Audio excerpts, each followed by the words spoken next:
আর কোনো বাধা নেই, খোদ আদালত দিয়েছে ছাড়পত্র। ফলে এবার নবরূপে সেজে উঠবে বঙ্গোপসাগরের ছোট্ট দ্বীপ।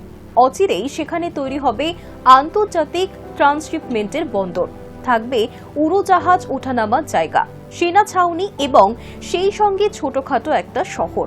এই প্রকল্প পরিবর্তিত ভূ রাজনৈতিক পরিস্থিতিতে নয়াদিল্লির জন্য ভারত প্রশান্ত মহাসাগরীয় এলাকার গেম চেঞ্জার হয়ে উঠতে পারে বলে মনে করছেন আন্তর্জাতিক বিশ্লেষকদের একাংশ। বঙ্গোপসাগরের কেন্দ্রশাসিত অঞ্চল আন্দামান নিকোবরের একেবারে দক্ষিণে রয়েছে গ্রেট নিকোবর দ্বীপ। জায়গাটির কৌশলগত গুরুত্ব অত্যন্ত তাৎপর্যপূর্ণ। সংশ্লিষ্ট দ্বীপটি থেকে ভারত প্রশান্ত মহাসাগরীয় এলাকার সবচেয়ে গুরুত্বপূর্ণ সামুদ্রিক রাস্তা মালাক্কা প্রণালীর দূরত্ব 40 নটিক্যাল মাইল। সেখানেই এবার আন্তর্জাতিক কন্টেনার ট্রান্সশিপমেন্ট বন্দর নির্মাণের কাজ বিনা বাধায় চালু করতে পারবে কেন্দ্রীয় সরকার। 2023 সালে গ্রেট নিকোবর দ্বীপে কন্টেনার ট্রান্সশিপমেন্ট বন্দর তৈরির প্রকল্পে সবুজ সংকেত দেয় মোদী সরকার, কিন্তু এতে পরিবেশগত নানা ক্ষয়ক্ষতির আশঙ্কা থাকায় সংশ্লিষ্ট ইস্যুতে দায়ের হয় মামলা। চলতি বছরের 16 ফেব্রুয়ারি এতে রায় দিয়েছে জাতীয় পরিবেশ আদালতের 6 সদস্যের বিশেষ বেঞ্চ। সেখানে বলা হয়েছে 81,000 কোটি টাকার গ্রেট নিকোবর মেগা প্রকল্পের পরিবেশগত ছাড়পত্রে হস্তক্ষেপ করার কোনো যুক্তিগ্রাহ্যর কারণ খুঁজে পাননি তারা। তাৎপর্যপূর্ণ বিষয় হচ্ছে, গ্রেট নিকোবর দ্বীপে রয়েছে ভারতের দক্ষিণতম বিন্দু ইন্দিরা পয়েন্ট। ঠিক তার উপরের জায়গাটি গালাথিয়া উপসাগর নামে পরিচিত।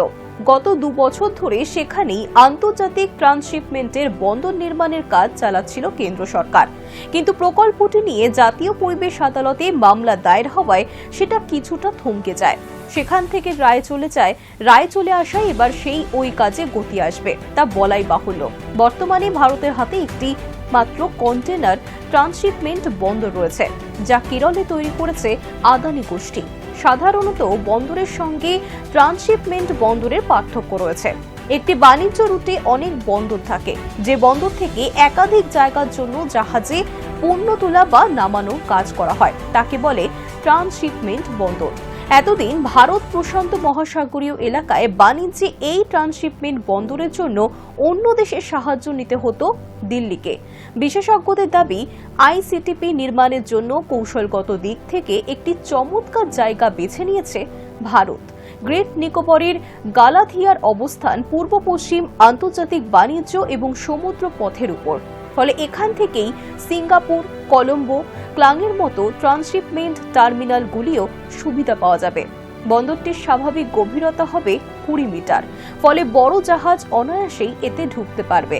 দ্বিতীয়ত, গত কয়েক বছর ধরে দ্রুত খবরের শিরোনামে চলে আসা ভারত প্রশান্ত মহাসাগরীয় ভূ রাজনৈতিক অঞ্চলের একটি অংশ হতে চলেছে গালাথিয়া বন্দর। একে ওই এলাকার প্রবেশদ্বার হিসেবে চিহ্নিত করা যেতে পারে। এটি ভারতের পূর্ব দিকের সমস্ত বন্দরের জন্য ট্রান্সশিপমেন্টের কাজ করবে। সেই তালিকায় রয়েছে কলকাতা, হলদিয়া, ধামরা, পারাদ্বীপ, বিশাখাপত্তনম এবং চেন্নাই। এছাড়া বাংলাদেশের মঙ্গল্য, চট্টগ্রাম এবং মায়ানমারের ইয়াঙ্গনকেও সংযুক্ত করবে এই বন্দর। আজকের দিনে ভারতের ট্রান্সশিপমেন্ট পণ্যের প্রায় 75% পরিচালিত হয় বিদেশি বন্দর থেকে, যার মধ্যে কলম্বো, সিঙ্গাপুর এবং ক্লাং বন্দরের উপর ভারতের ট্রান্সশিপমেন্ট বাণিজ্যের 85% নির্ভরশীল।